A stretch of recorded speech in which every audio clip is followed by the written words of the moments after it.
quería decirles que nos faltan 43 normalistas y que a esos normalistas los queremos de vuelta, exigimos eso. Y quiero reconocer con dos pensadores, Magdiel Sánchez Quirós, de la Universidad Obrera de México, e Iván Martínez Zazueta, de la Unión de Científicos Comprometidos con la Sociedad. La siguiente reflexión, muy corta y muy concisa. Dicen ellos: en los sucesos sangrientos ocurridos en Ayotzinapa y en Tlatlaya, se sintetiza la violencia sistemática hacia la población, la impunidad generalizada y el acumulado de agravios a los derechos de los pueblos. Pero de un modo más profundo, la dimensión de la ocupación neocolonial de México y los rasgos más crudos de un estado de excepción permanente como único modo para sostenerla. Fin de la cita. Y desde luego están haciendo ellos referencia a la presencia del Comando Norte y al hecho de que el territorio nacional es considerado como parte integral de la seguridad del Homeland Security de los Estados Unidos, que no se traduce como seguridad interior de los Estados Unidos, como hace la prensa, sino que se traduce como seguridad del suelo patrio de Estados Unidos. Eso quiere decir Homeland Security. Esa es la primera observación. La segunda observación es que este coloquio, la crisis del capitalismo, el predicamento energético, ecológico y alternativas a esto que estamos viviendo, un colapso climático antropogénico, fue planteado de manera sucinta en 1992 en el meollo del asunto por Fidel Castro. Y me parece que es importante la convocatoria con las palabras directas de Castro. Dice en el 92, cito: las sociedades de consumo son las principales responsables de la atroz destrucción del medio ambiente. Ellas nacieron de las antiguas metrópolis coloniales y de políticas imperiales que a su vez engendraron el atraso y la pobreza que hoy azotan a la inmensa mayoría de la humanidad. Con solo 20% de la población mundial, ellas consumen 2/3 partes de los metales, 3/4 partes de la energía que se produce en el mundo. Han envenenado los mares y ríos, han contaminado el aire, han saturado la atmósfera de gases que alteran las condiciones climáticas con efectos catastróficos que ya empezamos a padecer. Los bosques desaparecen, los desiertos se extienden, miles de millones de toneladas de tierra fértil van a parar cada año al mar, numerosas especies se extinguen. Fin de la cita. Yo creo que aquí está hecho el planteo correcto. Y en los 23 años siguientes de ese histórico discurso, piensen ustedes que es un discurso de 1992.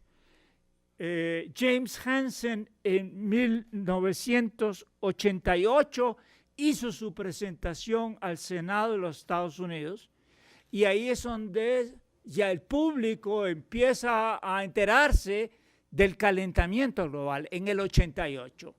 Y Castro en el 92, escasos 4 años después, está haciendo el planteamiento exacto del problema, porque lo pudo haber dicho ayer y es vigente en estos momentos. En estos 23 años se ahondó la acción de los monopolios fósiles y de los agronegocios y de Wall Street. Ellos abrazaron la ruta, no la que planteó Fidel Castro, sino la catástrofe climática. En pos de ganancias, ellos combatieron, y de cara a lo que va a pasar en diciembre en París, la COP21, ahora combaten acuerdos vinculantes para una reducción, extracción de gases con efecto invernadero, y todos lucrando en el mercado de bonos de carbón. Los instrumentos de mercado no han servido para nada. Los mecanismos de desarrollo limpio, el programa de reducción de emisiones por deforestación y degradación ambiental, las bioenergías, los agrocombustibles, paquetes con sensibilidad al clima para una todavía mayor depredación, privatización, incautación de riqueza, mercantilización del aire, la tierra, el agua y los bosques. Todo según importante organización campesina para que los grandes contaminadores sigan contaminando por medio de mercados artificiales que privatizan la naturaleza y de paso afectan a la población, ponen en peligro la vida de pequeños agricultores, de los campesinos, de las comunidades indígenas. Este es la convocatoria. Les adelanté más del tema en varios artículos que mis ayudantes van a distribuirles sobre este mismo asunto. Se los van a pasar. Ahora lo que quisiera es simplemente hacer la reflexión de la situación como la estamos enfrentando. La Asociación para el Avance de la Ciencia de los Estados Unidos es el eje científico de Estados Unidos. En marzo del año pasado ratificó que, cito, el cambio climático, el calentamiento del planeta. Pero ellos usan la palabra, el cambio climático causado por humanos está en curso. Y, sigo la cita, enfrentamos riesgos de cambios abruptos, impredecibles, potencialmente irreversibles en el sistema climático de la Tierra, con alteraciones de alto y masivo impacto. Es la cita. Cada palabra cuenta. Esta asociación mostró preocupación porque en Estados Unidos, que es el principal emisor de gases con efecto invernadero acumulados en la atmósfera desde los inicios de la revolución industrial, dicen ellos, cito, no se aprecia la gravedad del asunto a pesar de la evidencia abrumadora. Todavía la población tiene que movilizarse a un ritmo y en una escala necesaria para evitar una catástrofe climática. Fin de la cita. Días después, el panel intergubernamental de cambio climático de la ONU remató que el calentamiento global mostró aumentos sin precedentes y, cito, había causado impactos sobre sistemas naturales y humanos en todos los continentes, con futuros efectos, cito, severos, profundos e irreversibles. Fin de la cita. el mismo día que se emitieron estas advertencias, ExxonMobil, principal corporación del gas y del petróleo de Estados Unidos, anunció que era muy improbable, cito textualmente, que las políticas climáticas del mundo frenen su venta de combustibles fósiles en el futuro lejano. Fin de la cita.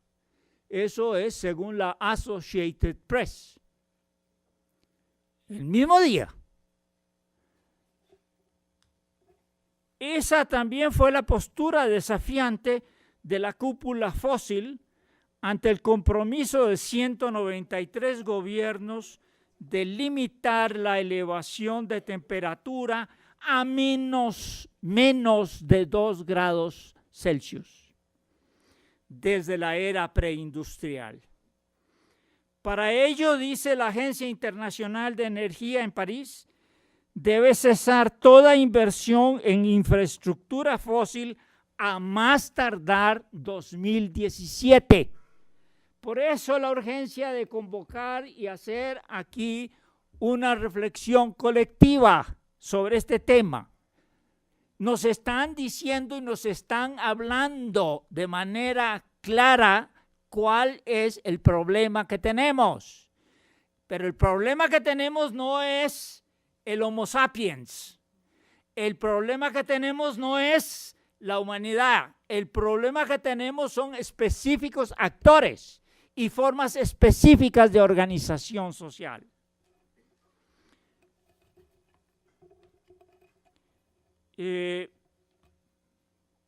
Mantener el calentamiento por abajo de 2 grados es porque según el IPCC, aún 2 grados causaría, cito, daños y trastornos significativos. Ya los reconocen, antes no los reconocían.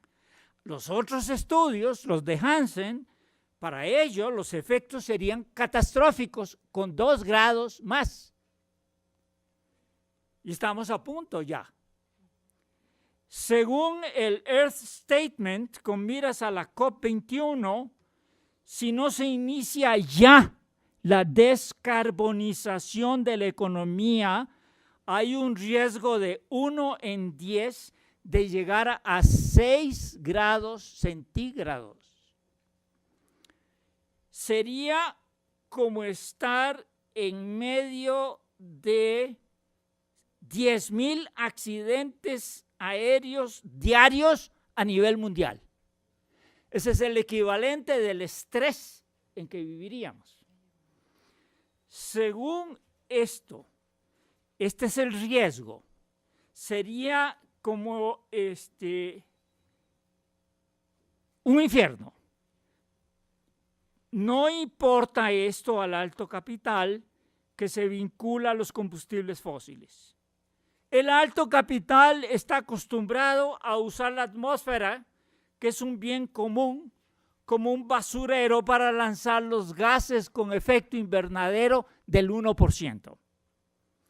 Así lo reclama un analista del Instituto Potsdam sobre el clima, y porque otro de ellos dice, no son los pobres, sino los ricos los que colocan en riesgo el planeta y al final a la humanidad. Rex Tillerson, el Chief Executive Officer, el gerente de Exxon, sigue con sus inversiones sobre las reservas fósiles del Ártico y la construcción del oleoducto Keystone 40 para enviar los aceites de las tóxicas arenas bituminosas de Alberta a las refinerías del Golfo. Impasible ante el hundimiento humano, le importa más el botín que los exhortos científicos para dejar bajo tierra 2/3 partes de las reservas fósiles, incluidas esas arenas. Dice, si esas arenas explotan, lo dijo recientemente Hansen, it's over for the planet. Y no será posible entonces llegar abajo de 2 grados centígrados. Dice Tillerson, que da lecciones morales sobre liderato global aquí en la UNAM, la Exxon, que son puras maquinaciones políticas contra nuevas tecnologías y técnicas que nos permiten acceso a la energía de las arenas bituminosas, de las aguas ultraprofundas, de las lutitas y del esquisto del Ártico y del subártico. Estoy citando de uno de sus discursos más recientes en Texas. Él celebra que Obama, fíjense, lo cito, haya emitido nuevos reglamentos a favor del uso de la fractura hidráulica de alto volumen en tierras federales e indígenas. Y aplaudió que a petición de la Secretaría de Energía, altos funcionarios del gobierno de Obama participaran en el Arctic Research Study del National Petroleum Council, que es un lobby de los petroleros, para el que, según este council, cito, el gas y el petróleo del Ártico de Estados Unidos pueden hacer una contribución significativa a la promoción de la seguridad energética nacional y global. Fin de la cita, SIC. Insisto, y aquí vienen a dar lecciones de liderato a nuestros estudiantes, de liderato global. Simon Bowers y Harry Davis del The Guardian informan del orgullo de Tillerson por el hallazgo con socios rusos de petróleo lo más al norte del mundo. Es una hazaña que se vincula a bonificaciones a su salario de $33 millones anuales. Exxon también encabeza las operaciones en el Mar de Kara, que dice contiene colosales reservas, decenas de miles de millones de barriles. Las mayores firmas fósiles, Peabody, Glencore, Satra, Exxon, Shell ya ahora le dio vergüenza y se salió del Ártico. Ayer lo anunció.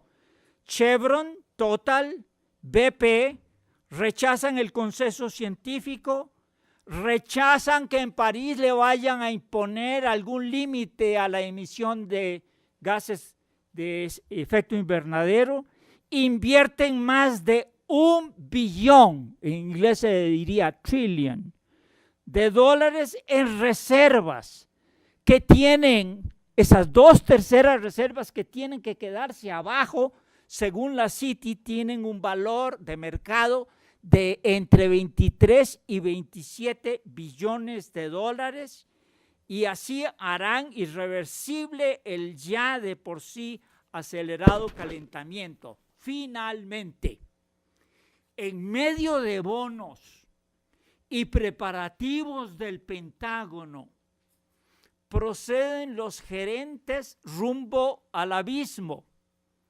mientras cumplen el dictat de la ganancia capitalista que incendia la tierra, que es nuestra casa común. El Departamento de Defensa, primer consumidor de combustibles fósiles del mundo, primer cliente del sector fósil, se prepara, como en Irak y Libia, para guerras por los recursos y para contener las convulsiones socioeconómicas y político-militares que acompañarían al colapso climático. Ante resistencias populares al acceso de fósiles, minas, ríos y forestas, el Departamento de Defensa dice que, cito de uno de sus más recientes documentos, sobre clima y recursos, porque ellos siguen preparándose porque hay dificultad en el acceso a recursos, incluyendo los recursos fósiles, que dice, cito, es necesaria una postura de fuerza y contar con una red de bases y capacidades en casa y fuera de casa para proteger los intereses de Estados Unidos y nuestros aliados. Ante eso, urge desactivar urgentemente el secuestro corporativo de la articulación de los COPs en París o donde sea.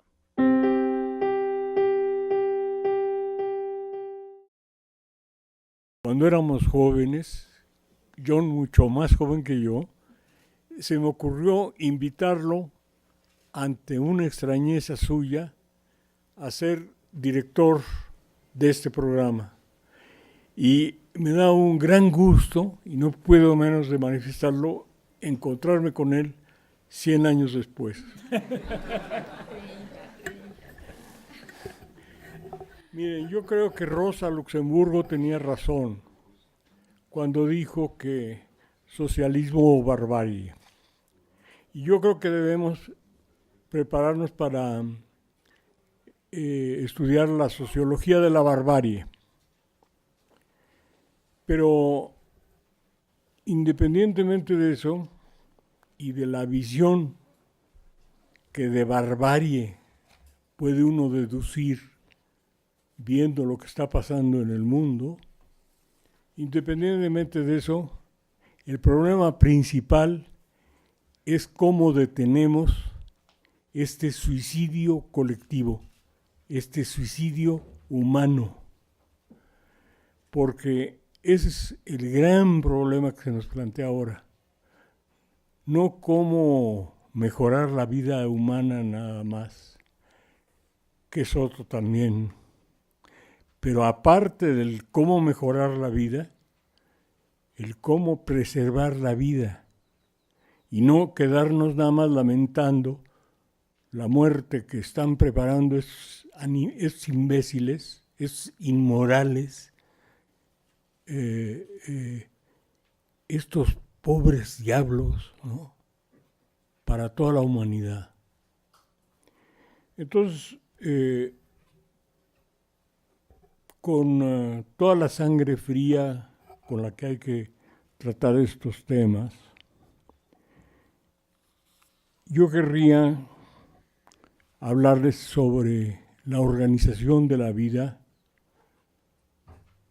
y la organización del trabajo en el mundo actual y ver a partir de esos datos qué es lo que debemos explorar como una posibilidad de lucha en la que no nos quedemos en la crítica tan valiosa, en la protesta necesaria y en la organización de combate habitual, porque este es un combate especial, es un combate para la sobrevivencia de la humanidad. Y no somos catastrofistas, no estamos diciendo que va a acabarse la humanidad, que esos idiotas que creen que somos catastrofistas o que dicen que somos catastrofistas, sepan que estamos seguros de que la humanidad puede vivir si el capitalismo se acaba.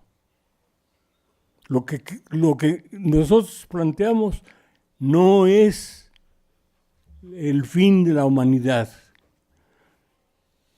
sino la necesidad de que acabe un sistema que está destruyendo la vida, que está destrozando a los trabajadores y que nos está amenazando con acabar con la vida humana y con toda la vida, con la vida en la tierra. Entonces, con ese planteamiento, que en sí mismo es una tesis, y una tesis necesaria para saber lo que voy a decir, qué significado tiene como conjunto, yo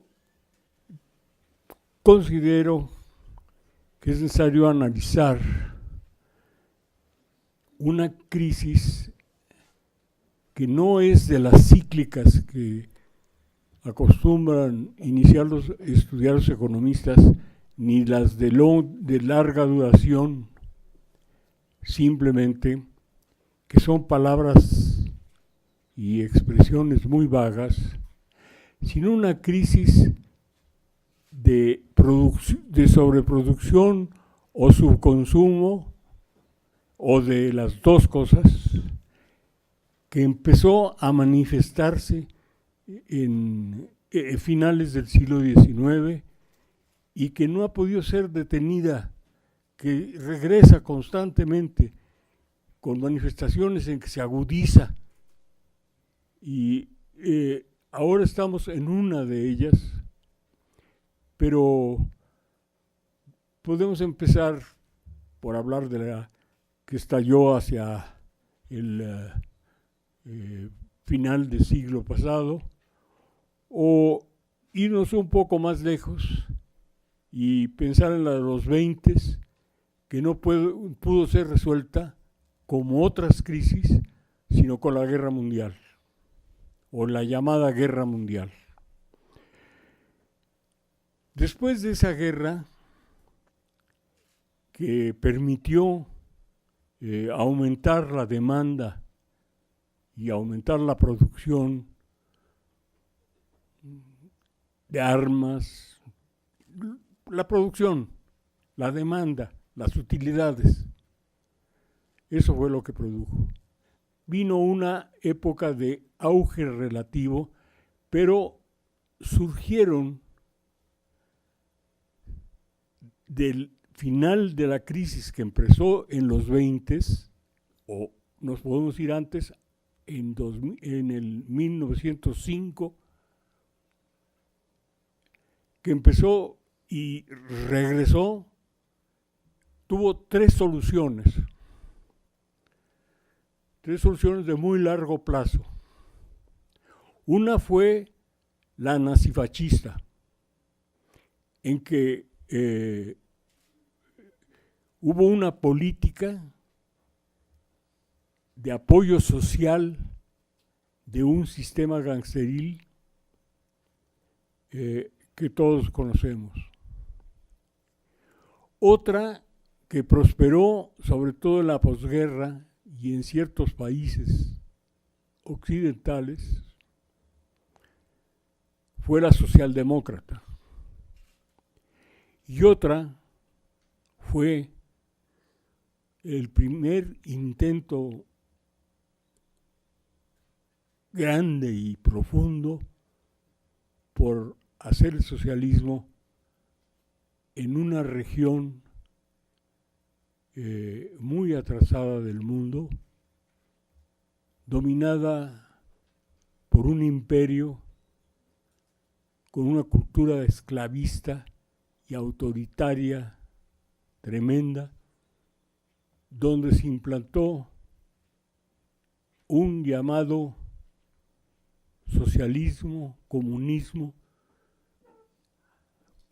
cuyos objetivos originales fueron objeto de asesinatos y de persecuciones brutales, empezando por matar a Lenin. Esa fue otra solución que al final de su evolución resultó dominada por el capitalismo corporativo en el acto de acumulación original más grande en la historia de la humanidad, a cargo de aquellos que se decían comunistas. La tesis puede parecer discutible, pero si se piensa con profundidad, fueron las mismas las tres soluciones a la crisis. Se apoderaron del proyecto de emancipación, como se apoderaron del proyecto de emancipación de Cristo, como se apoyaron del proyecto de emancipación de la Revolución Francesa a las burguesías. Esta vez, otra vez, se apoderaron del proyecto. Y se apoderaron del proyecto violando, ahí sí, había un determinismo en el marxismo clásico que yo veía con mucha sospecha, pero que resulta que en este caso funcionó. Y es que la revolución socialista, en alguna parte del marxismo clásico, se dice que ocurrirá cuando sea pleno el desarrollo de las fuerzas de producción y las contradicciones entre estas y las relaciones de producción sean mundiales. Y se pensó en una revolución mundial. Era difícil y fue muy difícil el pensar en una revolución en un solo país que no era de los más desarrollados del mundo, dominado por comunas en el campo, pero hubo seres talentosos como Rosa Luxemburgo que entendieron la postura de Lenin. Sin embargo, ese esfuerzo, que sí se podía haber realizado, que sí tenía posibilidades, fue apagado y se sumó a las otras dos soluciones que vinieron a las crisis del capitalismo. Y ahora nos encontramos en una situación en que el mundo entero, con excepción de una pequeña isla llamada Cuba, está dominado por el capitalismo y por el capitalismo corporativo, globalizador, imperialista. En esas circunstancias tenemos un momento, o vivimos un momento, en que las grandes corporaciones y quienes están por encima de ellas, que algunos autores llaman los grupos ocultos de poder, como el Bilderberg, le declararon la guerra a la humanidad. Se la declararon en secreto, en los hoteles de lujo donde se reúnen, con un tipo que se llamaba o se llama, no sé si vive todavía, yo creo que ya se murió, Hayek, y que escribió unos tomos inmensos de moral y habló muchísimo de moral y realizó el proyecto más inteligente que se ha dado de tipo inmoral. Toda la política que Hayek preconizó, todo el modelo que fue adoptado desde el grupo Bilderberg y otros grupos, tendió a apoyar al capital corporativo, a darle fuerza creciente a organizaciones nuevas en que se juntaron la cultura de las mafias de Nueva York y Chicago con la cultura de Harvard, del MIT, de Stanford, etc. ¿Cómo? Porque los gángsters, porque las mafias mandaron a sus hijos a las grandes universidades, hicieron donativos para las grandes universidades y desarrollaron un conocimiento científico de que el hombre carecía y que es aquel que en lugar de buscar las causas de lo que ocurre, busca cómo alcanzar los objetivos que le interesan. Y eso ocurrió de una manera extraordinaria, resolviendo problemas que se habían planteado y no se habían resuelto desde el tiempo de Poincaré y que dieron lugar al desarrollo de la ciencia, de los sistemas autorregulados, adaptables y creadores, y a la creación de sistemas inteligentes. El llamado comunismo de origen ruso impuso una cultura monolítica, sacralizadora de los textos de Marx interpretados por el señor Stalin, y nos resultaba muy difícil estar de acuerdo con semejantes disparates. Pero esa cultura consistió en la interpretación de Marx y de los textos de Marx como textos sagrados. Ah, no, esto lo dijo Marx, estás equivocado. Entonces, si lo dijo Marx, no te estás peleando conmigo, te estás peleando con Marx. Bueno, era la intimidación total para pensar. Y esa intimidación total para pensar no se dio en todos los terrenos.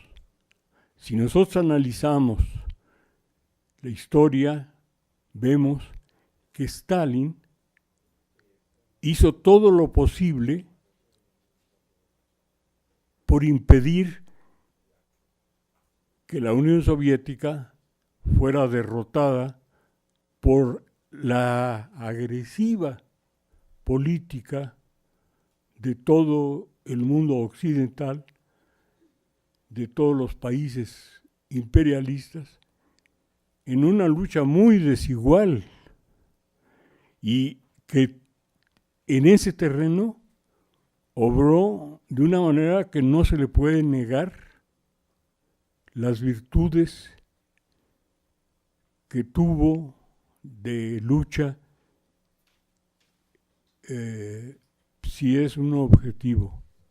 Y yo trato de ser objetivo, aunque parezca que no, pero soy muy objetivo. Y el problema es que esta forma de ver el mundo y las ciencias retrasó considerablemente a la Unión Soviética, porque empezó la persecución, por ejemplo, de los matemáticos. Hitler había dicho que quería hacer unas matemáticas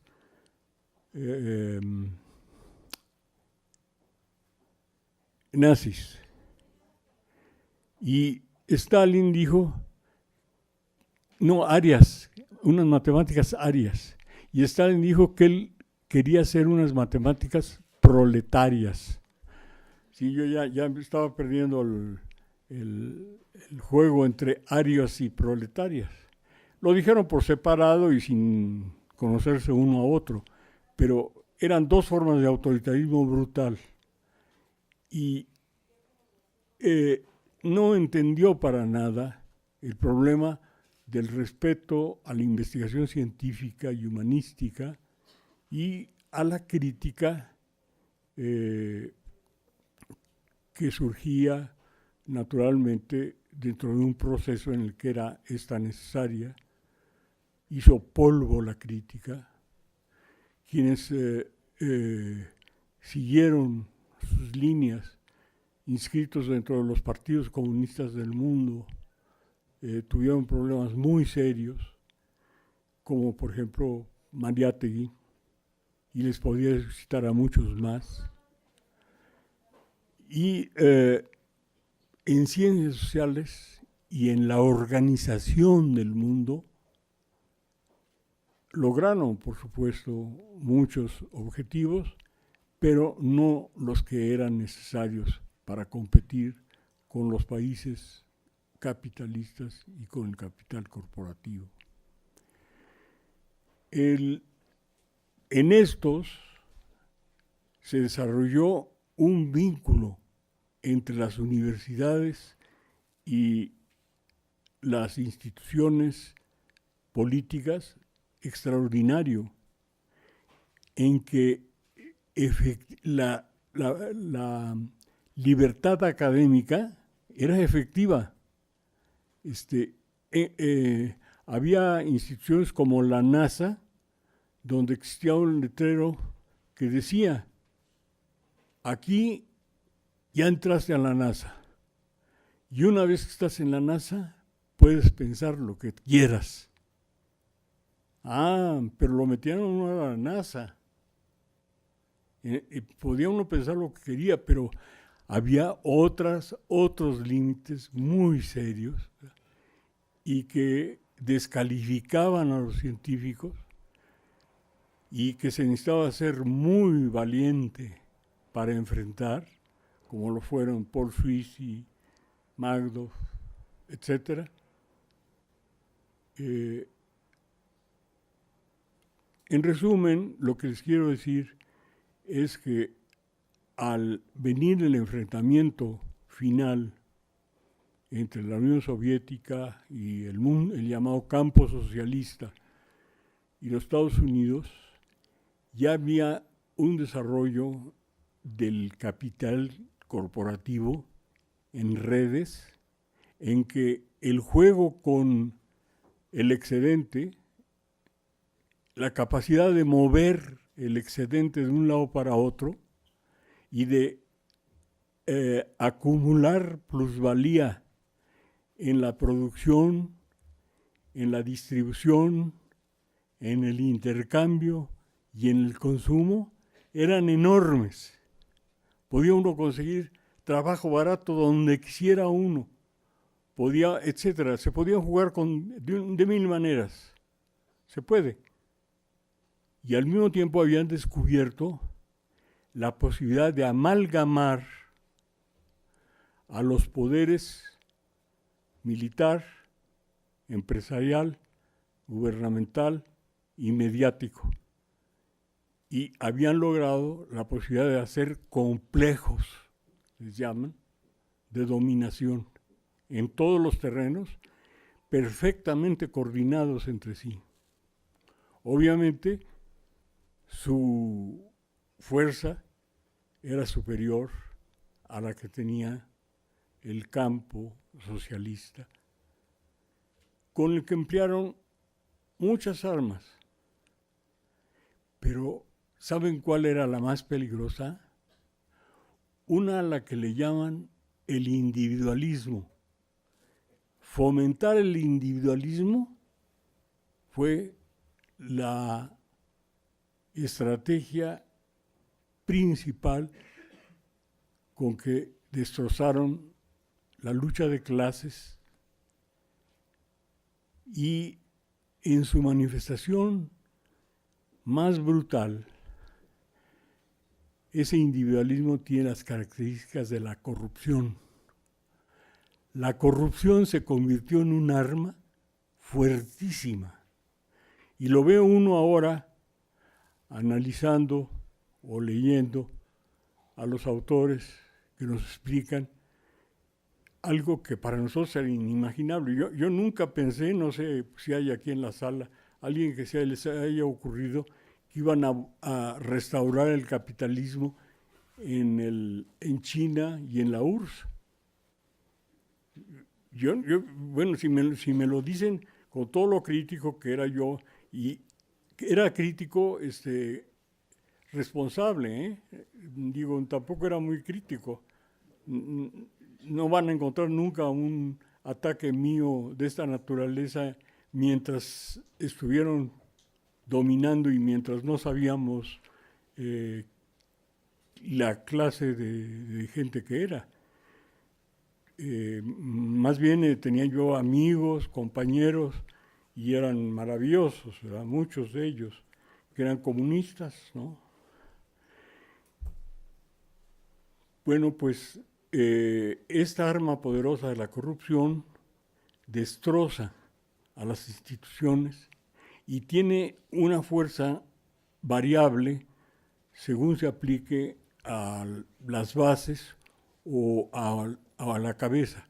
Por ejemplo, en este momento, con las diferencias que hay entre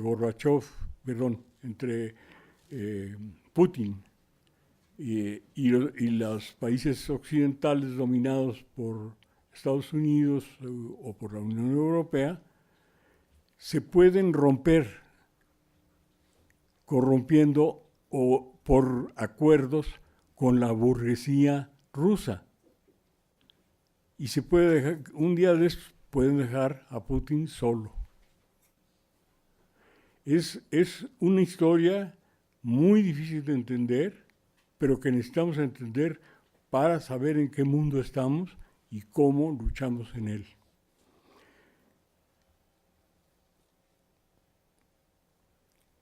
Ahora, el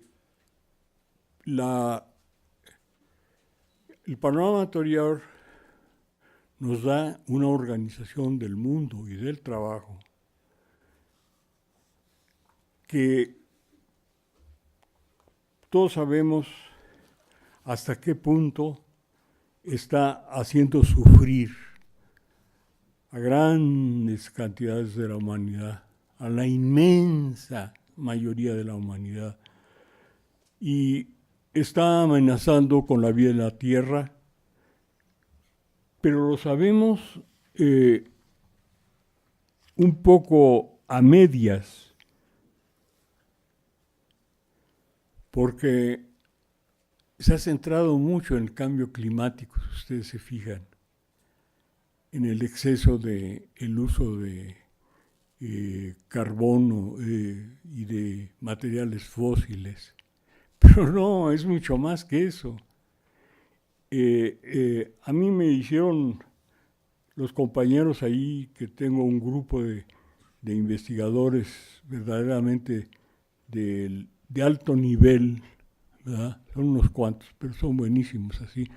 Ahí veo a alguno que fue mi ayuda también y que me ayudó a conseguir datos y cifras, y ya después me consiguió tantos que se las regalé. Bueno, pues miren, les voy a leer de qué tengo estadísticas en cuanto al medio ambiente, de desaparición de especies. Tengo todas las estadísticas. Otras, cambio climático, desplazamiento de seres humanos por el cambio climático. Si después de terminar de leer todas, les voy a preguntar cuáles quieren que les lea o se las dé, pero de todas tengo datos. Desastres naturales. Después, en guerra, fuerzas nucleares, gastos militares, muertes por conflictos armados, niños en la guerra, tráfico de armas, pobreza, migración, desplazamiento forzoso,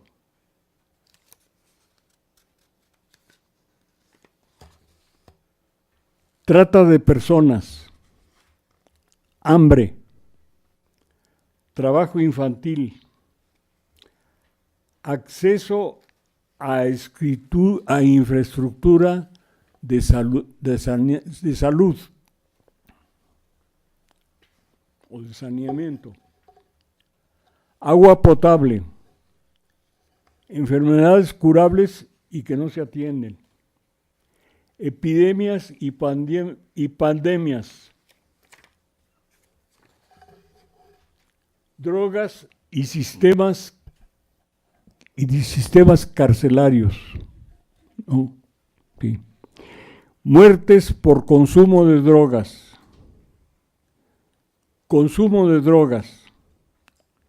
gasto en guerra contra el narcotráfico, analfabetismo,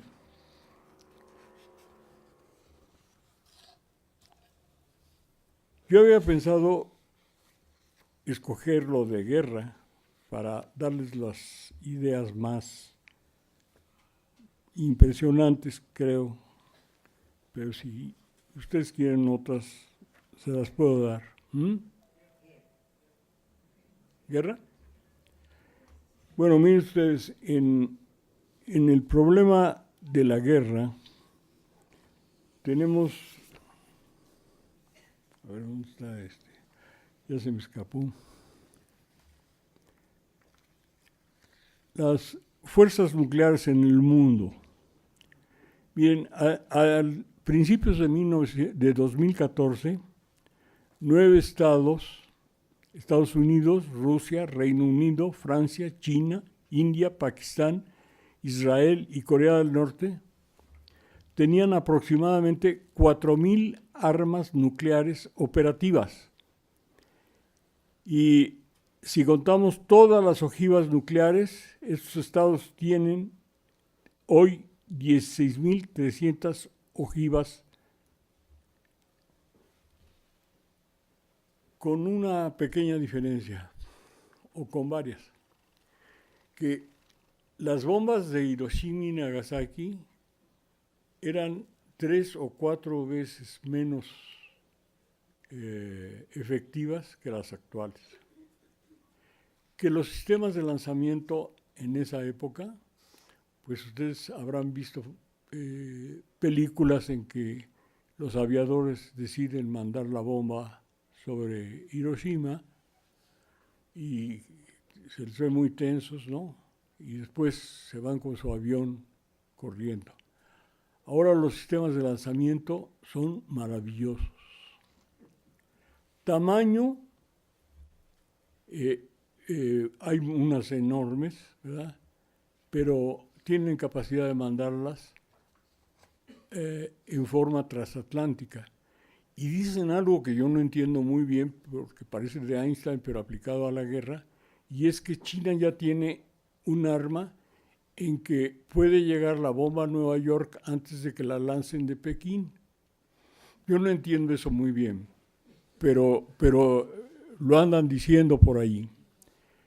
Aparte de eso, los sistemas de lanzamiento han sido perfeccionados de una manera notable. Y otra cosa más, por si hubiera un pequeño error, hay la posibilidad de utilizar drones. Y esos no se equivocan. Entonces, ustedes ven cómo hay otro peligro aparte del cambio climático y del uso excesivo de carbones. Y, bueno, no quiero tampoco que salgan de aquí asustados, ya voy a dejar de leer eso, pero ¿cuánto tiempo tengo? ¿10 minutos? 20, bueno. Pero fíjense que existe otro problema muy, muy serio que es con el que voy a terminar, y es que está prohibido pensar,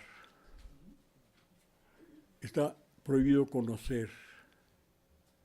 Hay una lucha contra el conocimiento. Estamos en la sociedad del conocimiento, según dicen, es la sociedad del conocimiento, pero no dicen que también del desconocimiento.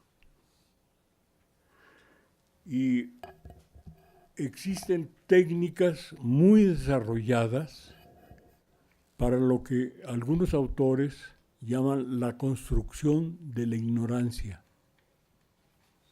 Se está construyendo la ignorancia de todo esto constantemente por medios de persuasión que se han desarrollado muchísimo desde que combinaron la propaganda con la publicidad y la publicidad con la propaganda para construir la sociedad de consumo, la llamada sociedad de consumo. El proyecto de, de construir la sociedad de consumo empezó en los años 20 en Estados Unidos y ha logrado éxitos notables. Bueno, el problema es este, que ellos, me refiero a estos grandes grupos ocultos de poder, pretenden que están siguiendo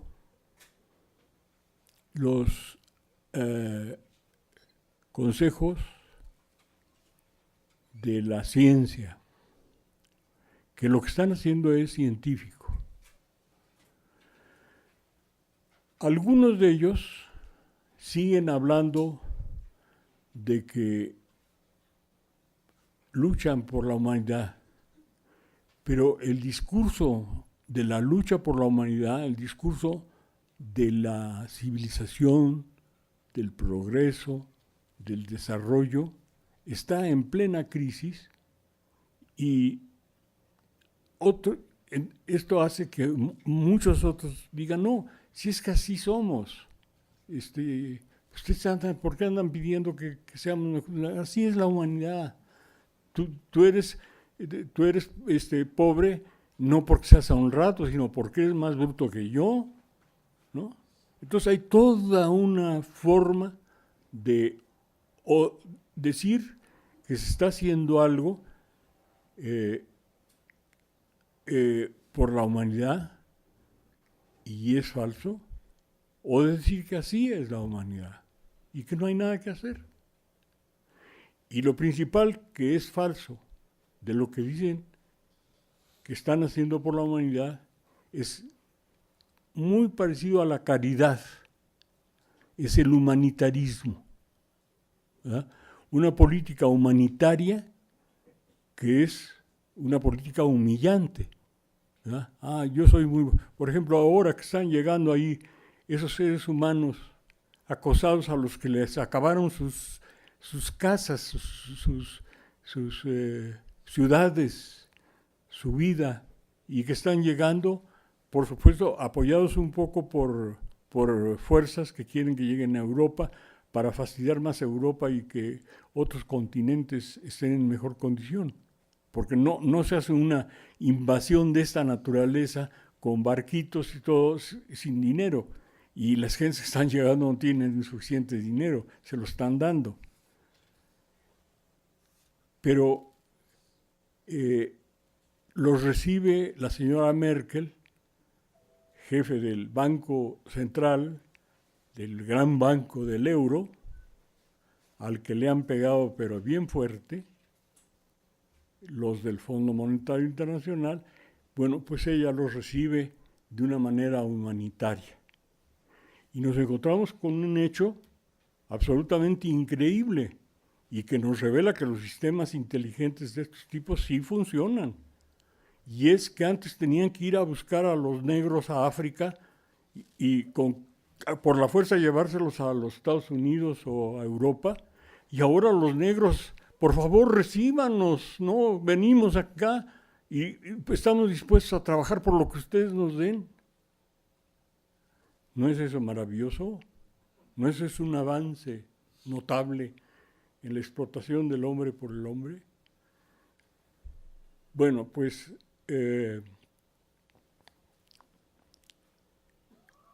esta situación se oculta, por un lado, con técnicas muy notables, por otro, con persecuciones increíbles, de las cuales les voy a contar una. La que hubo contra un grupo de investigadores de la Universidad de East Anglia, en Inglaterra, que descubrió que el calentamiento global es antropogénico. Se pusieron furibundos de que atribuyeran al ser humano el calentamiento global. Y no habían dicho que era a las empresas o no. Pero ellos son sensibles, se dieron cuenta que por ahí iba la cosa. Y inmediatamente armaron una campaña en The Guardian contra el grupo de East Anglia.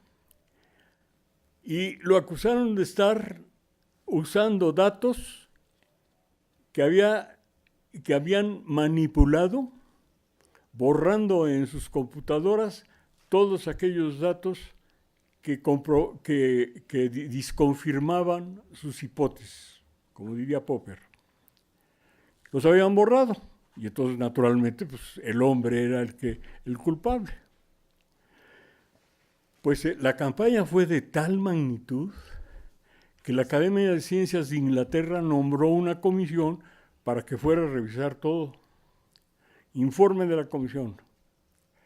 Todos los investigadores borramos datos de nuestras computadoras. No hay ninguno que no haya borrado datos. Ellos borraron los datos que tenían que borrar. Ninguno de los que borraron desconfirmaba sus hipótesis. No hay ninguna posibilidad de desconfirmar la afirmación que están haciendo. Academia de Ciencias de Inglaterra. ¿Ustedes creen que se paró la cosa? No, siguió y siguió, pero un escándalo por todos los medios, hasta que el Parlamento inglés tuvo que nombrar una comisión de científicos que llegó exactamente a las mismas conclusiones de lo anterior.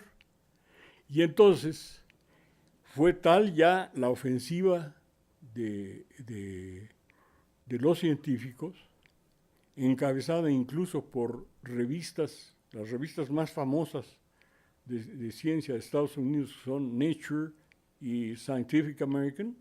Las dos defendieron, y esto es en honor de los científicos, que actuaron con solidaridad y con seriedad en favor del grupo de East Anglia, y Nature la defendió abiertamente, todo un número lo dedicó a defender al grupo, y Scientific American repitió uno a uno todos los temas con otros autores y con las mismas tesis. No,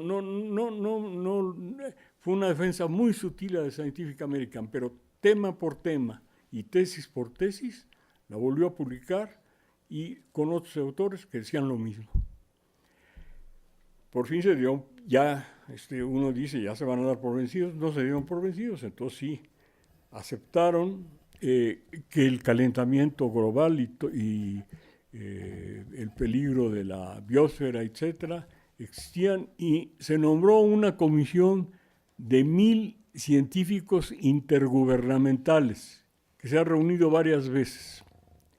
Y los 1,000 científicos también se portaron muy bien.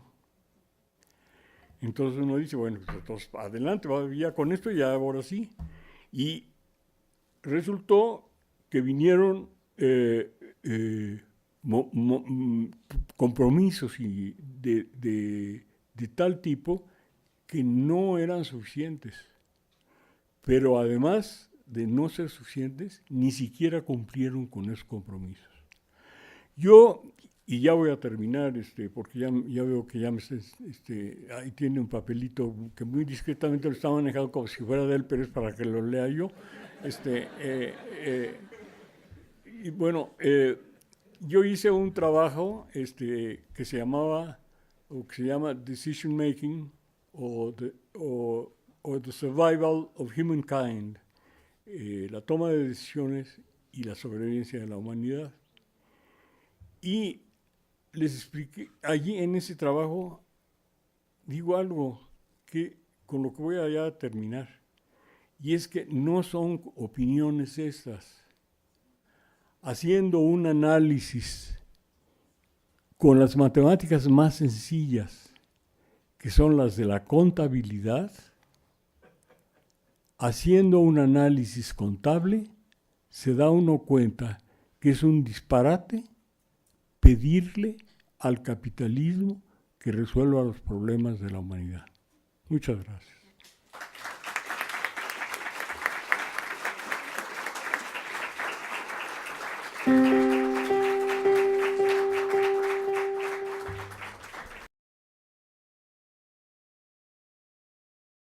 Voy a comenzar por lo que ha sido el fin de una exposición que yo hice ayer aquí en México, en el programa de estudios latinoamericanos, ¿no es cierto?, que dirige José Gandarilla, al final de una exposición que fue bastante larga. Tiré 2 o 3 elementos y dejé algunos en suspenso que creo que vamos a retomar mañana, ¿no es cierto?, miércoles. Y que en realidad eso constituye también el fin de la exposición que yo había preparado para ustedes. Entonces voy a dar algunos de estos elementos y voy a tratar a lo largo de este intento de diálogo con ustedes de llegar a demostrar esas afirmaciones. La primera cosa que había dicho yo ayer al final era de que estamos en guerra, para lo cual citaba a alguien que no se puede ser reputado de izquierdista, como es el Papa, que como buen jesuita ha dicho, bueno, que estamos en guerra, pero al mismo tiempo que es una guerra a pedazos, lo cual hace confuso el concepto, ¿no es cierto? Pero eso es propio de la escuela de pensamiento de la cual él forma parte. Entonces es una constatación simple, empírica, mirando al mundo, que estamos en una guerra con amenazas de ser una guerra mucho más terrible, y algunas cosas que ha dicho aquí Pablo son así, ¿no es cierto? La amenaza nuclear es tremenda, pero sin necesidad de guerra nuclear, estamos asistiendo a un fenómeno que en realidad yo diría que casi no tiene precedentes, que es a la destrucción completa de sociedades. Libia era un país que tenía 6 millones de habitantes y cuando fue liberado de la tiranía gracias a la OTAN, poco tiempo después, o sea, han pasado un par de años, tiene ahora 4 millones de habitantes. Libia es una no sociedad, tiene por lo menos 3 gobiernos que se disputan y que están disputándose en superestructura, con poblaciones de ciudades enteras que huyen de ese territorio. Es una sociedad que ha sido destruida por completo. El otro caso que estamos presenciando nosotros en estos días es el de Siria, ¿no es cierto? O antes había ocurrido algo de ese tipo con Irak y con Afganistán. Y estoy ahora aquí hablando con ustedes de estos temas en un país que yo creo que es a veces difícil para el que está en una situación que es tan tremenda darse cuenta en la situación en la que está, pero yo creo que México está en guerra. Está en guerra. Es una guerra no declarada, es una guerra de cuarta generación y es una guerra que, como en otros lugares de la periferia, tiene como objetivo la destrucción de la sociedad. La destrucción de la sociedad, incluso sus instituciones. Así yo, como hombre de izquierda, podría descalificarlas como instituciones burguesas. Ese mismo sistema institucional es un estorbo para lo que serían los objetivos últimos y de largo alcance de los que están provocando esa guerra. Y la segunda afirmación, que un poco rebuscado, que yo había tirado ayer, era algo que yo había leído cuando era adolescente, pero que después he vuelto a leer ahora y le encontré otro significado. Y es Francia en los años 1860, o sea, antes de la Comuna de París, había un pensador muy rebelde, después que fue descalificado, recalificado, pero que era un tipo de una rebeldía increíble, que era Proudhon. Y Proudhon, en esa Francia que se descomponía y que no se veía salida por ningún lado, ¿no es cierto? Estamos pensando en el fin de ese reinado caricatural de Napoleón III. Él decía que lo que él percibía era que el viejo mundo existente de la cultura y de la política en su país se deshacía, se derrumbaba, o sea, lo viejo se moría, y en realidad en ese momento no aparecía ninguna fuerza nueva a la vista, o sea, no había alternativas. Y Proudhon a eso agregaba que eso era una situación tremenda, que lo indignaba, que lo exasperaba, etcétera, etcétera, etcétera. Esa misma expresión de Proudhon la va a tomar casi 70 años después Gramsci y le va a dar un tono, yo diría, un poco menos exasperado que el de Proudhon, pero va a decir es casi lo mismo, sin citarlo, de que lo viejo se muere, lo nuevo todavía no está naciendo y que es una situación de penumbras y de angustia, ¿no es cierto?, que todo eso genera. Y yo creo que la situación mundial, y incluso podríamos focalizarlo, especificarlo, ¿no es cierto?, en las regiones de la cosa es más grave, afronta una situación de este tipo. Aquí se ha hecho referencia a lo que fueron las grandes alternativas del siglo XX, ¿no es cierto?, el fascismo, la socialdemocracia y el socialismo, ¿no es cierto?, el socialismo con todas las limitaciones estatistas que nació en ese momento. Y estamos en una situación donde el socialismo del siglo XX terminó, solamente queda ese exponente que los propagandistas, los voceros de este mundo cruel en el que vivimos dicen que es un remanente que queda del pasado. Pero eso me hace acordar un poco cuando fue el Caracazo, ¿no es cierto? Cuando fue la rebelión en pleno auge y ascenso del neoliberalismo, y se decía que el Caracazo era un resto del pasado. En realidad el Caracazo era un anuncio del futuro, y así fue.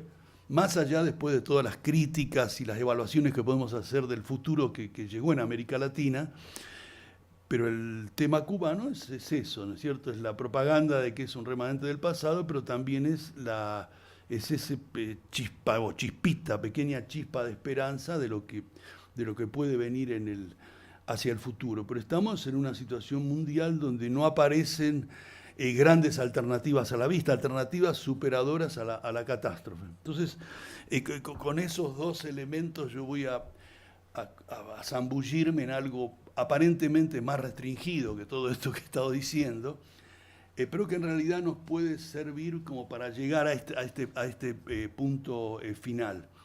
Bueno, y el tema por el cual yo fui convocado era buscar la vinculación entre la crisis energética y la crisis sistémica global, o sea, la crisis del capitalismo como civilización.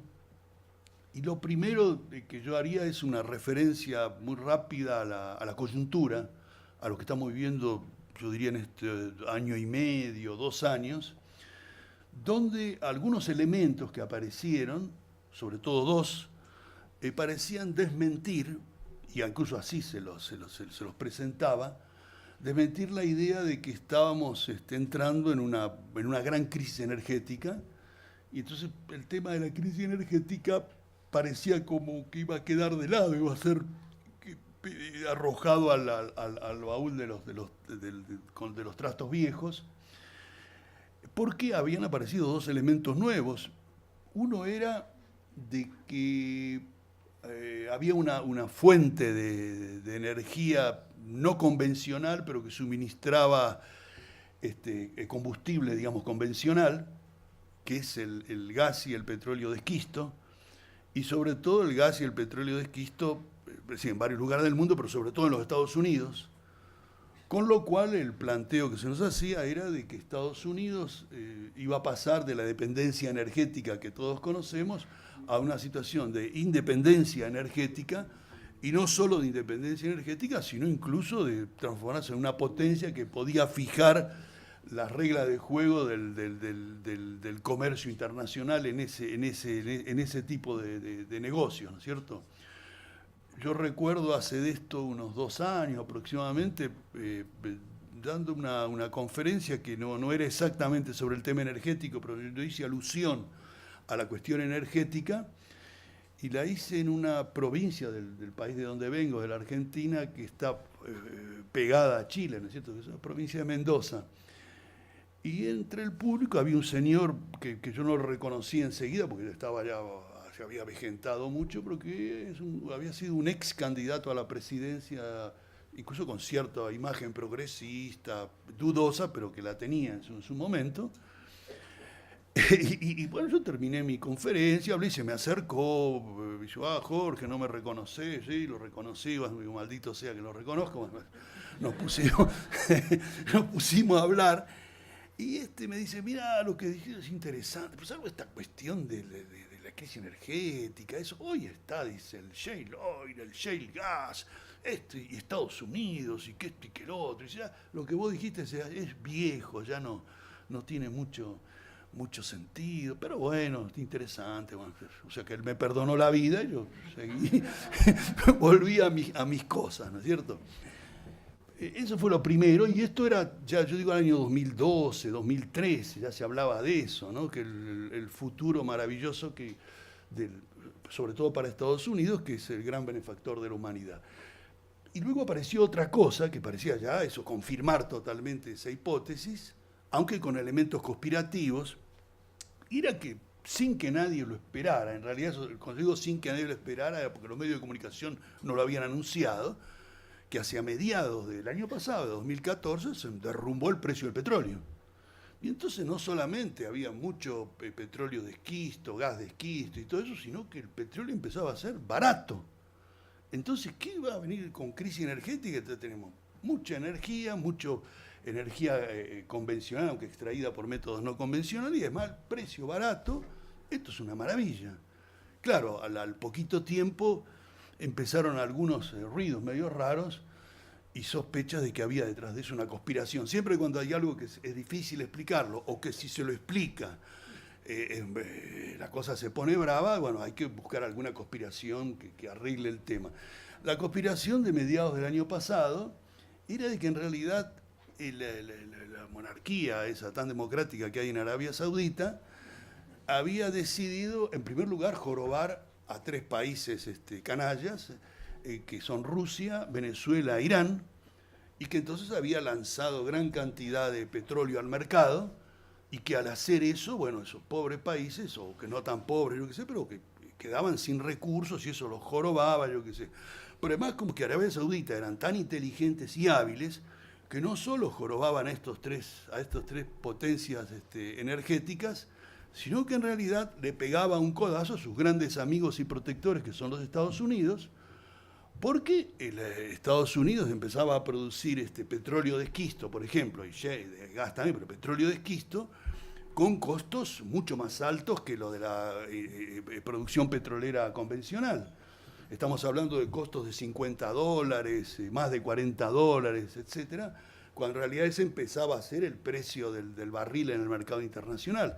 Entonces la Arabia Saudita no solamente estaba jorobando a esos 3 países, sino que en realidad estaba tirándole un exoceta debajo de la línea de flotación a la propia producción de gas y de petróleo, sobre todo de petróleo de esquisto de los Estados Unidos, que además había surgido muy rápido sobre la base de créditos y que se iban a encontrar con problemas muy serios para pagar sus deudas, y que eso iba a provocarle problemas a Estados Unidos. Bueno, cuando evidentemente ese petróleo de esquisto se dejara de producir por la competencia ruinosa de Arabia Saudita, era ahí cuando Arabia Saudita iba a tener una situación tal de que la ausencia de ese petróleo de esquisto iba a hacer de que el precio subiera, con lo cual ellos se iban a beneficiar y iban a recuperar lo que habían perdido antes bajando el precio. Era una conspiración maravillosa, pero lo que nosotros vimos, incluso en algunos trabajos que empezamos a hacer en ese momento, acá lo tengo, empezamos a mirar, bueno, cuánto petróleo producía Arabia Saudita y nos dimos cuenta de que en realidad en ese fatídico año 2014 la producción de Arabia Saudita no solo no había aumentado, sino que había disminuido levemente, lo que ustedes están viendo allí en la imagen, ¿no es cierto? Entonces hay una coincidencia rara, un fenómeno raro, que es que el precio del petróleo baja, y no porque Arabia Saudita suba sus exportaciones y su producción, sino que bajándolos. Entonces, bueno, ya esa explicación conspirativa no servía, y entonces, bueno, ahí apareció, digamos, la verdad de la situación, y que era que había una situación donde la demanda de petróleo no había crecido, o sea, había crecido muy poquito, ¿no es cierto? Incluso en algunos casos, el caso, por ejemplo, de Europa Occidental, había decrecido. Frente, digamos, a esa situación, sí, aparecía el petróleo de esquisto en los Estados Unidos, que aumentaba la oferta, pero no era una oferta, digamos, a nivel del comercio internacional, sino que lo que producía eso en realidad era una disminución de la demanda de Estados Unidos de importaciones de petróleo. Entonces eso sí provocaba esa restricción de demanda, que tampoco era demasiado grande, pero era una restricción de demanda. Golpeaba el sistema de precios y evidentemente si se restringe la demanda y la producción no cambia mucho, tiene que haber caída de precios. Entonces, bueno, eso era una primera explicación y que en realidad es fácil de verificarla. Y la segunda era de que antes de que en realidad casi yo diría 1 año y medio, 2 años antes de que cayera el precio del petróleo, como cayó a mediados del 2014, un área decisiva de la especulación financiera internacional, ¿no es cierto?, que es la negociación con productos financieros derivados, hay dentro de eso un paquete que es muy poderoso, que son los negocios con derivados sobre commodities, que a su vez tienen como eje central los negocios, la especulación financiera sobre una commodity que es el petróleo. Y entonces, anticipando, digamos, la caída, 2 casi 2 años antes, empieza a descender el volumen de negocios de derivados sobre commodities en general y en especial sobre petróleo. O sea, hay un desinfle de los negocios financieros sobre petróleo, que en realidad forma parte de un proceso más general, que yo después lo voy a tocar muy rápidamente, que se visualiza desde el año 2008, que es que la burbuja financiera, vamos a entrar ahora en la burbuja financiera sobre productos financieros derivados, que creció vertiginosamente a lo largo de la primera década de este siglo. En un momento, digamos, a comienzos de la década pasada, los negocios con derivados eran casi, en relación al Producto Bruto Mundial, era 1 a 1, y en el 2008 los negocios con productos financieros derivados eran casi 10 veces el Producto Bruto Mundial. Digamos, fue un crecimiento vertiginoso, pero a partir de la crisis del 2008, los negocios, el volumen de negocios con productos financieros derivados no creció más, incluso decrece levemente en relación al Producto Bruto Mundial, y en términos nominales está casi igual. En el 2008 llegó a casi entre 680 y 700 billones, o sea, millones de dólares, y en este momento está casi en la misma cifra, y que incluso en 700, 690 según el semestre del año pasado y ya el primero de este año que se visualiza. Entonces ahí había un desinfle general y un canibalismo terrible al interior de los negocios financieros, y eso afectó a la especulación sobre el petróleo, y eso es otro factor que precipitó la caída de los precios. Ahora, en realidad son dos buenas explicaciones, pero en realidad lo que hay que explicar es una cosa un poco más amplia, porque es que no solo cae el precio del petróleo. Lo que se da en los últimos 3 años aproximadamente es una caída de la totalidad de commodities, de precios de commodities. Lo que estamos asistiendo es una caída de precios de commodities, de todas. Puede haber alguna excepción rara marginal, pero las principales vienen cayendo. Y detrás de esa caída de commodities lo que se ve es un estancamiento de demanda y en algunos casos reducción de demanda. En el caso, por ejemplo, de la Unión Europea hay evidente reducción de demanda de petróleo y de otras commodities. En el caso de Estados Unidos hay una reducción sistemática y gradual del consumo energético y en especial del consumo de petróleo, ¿no es cierto? En Japón ni que hablar. Por ahí se me está escapando alguna de los países del G7, pero eso es un fenómeno de los países del G7 total, de todos ellos. Y la pregunta entonces que hay que hacerse es, bueno, ¿por qué está pasando eso? ¿Por qué está pasando eso desde 2008?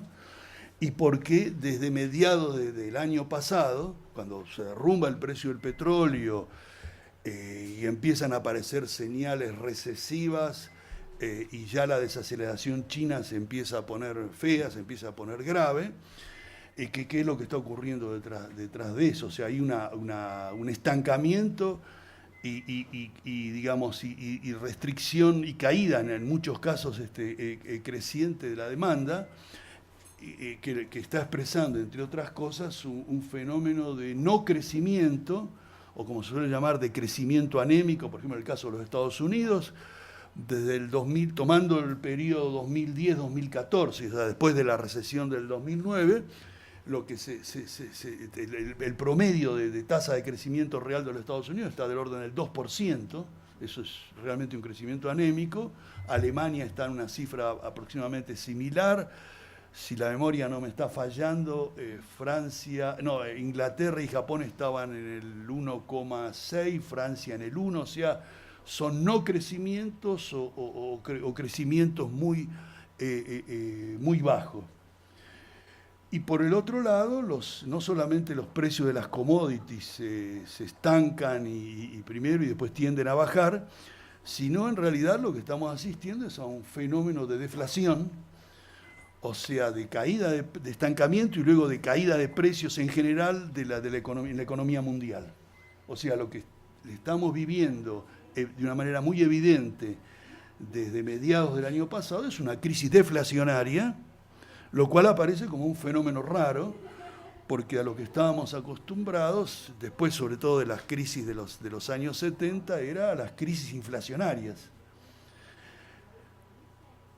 Y cuando viene la crisis del 2008, ¿no es cierto?, el estallido de la burbuja inmobiliaria, lo que hace el gobierno de Estados Unidos a través de los instrumentos que ellos tienen, y luego eso va a ser seguido por los otros países del G7, son grandes inyecciones de fondos, o sea, grandes transferencias de ingresos al sector financiero.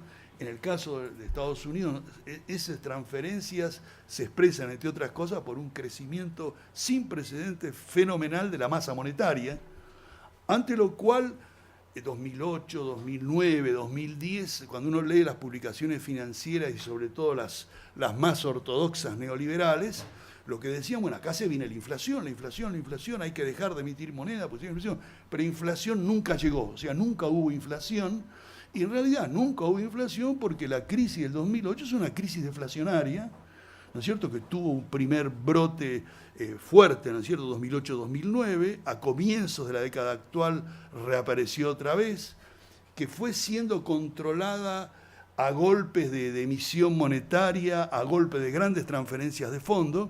Pero lo que pasa es que en términos de crecimiento de esas grandes transferencias es tendencialmente decreciente, y a lo que hemos llegado, yo creo que hemos llegado ya el año pasado, ¿no es cierto?, 2014, y lo estamos viendo ahora en 2015, es que esas grandes inyecciones, esas grandes transferencias de fondos se han transformado en casi totalmente ineficaces, y que no hay cómo, en este momento, cómo parar la crisis deflacionaria. O sea, no hay cómo pararla.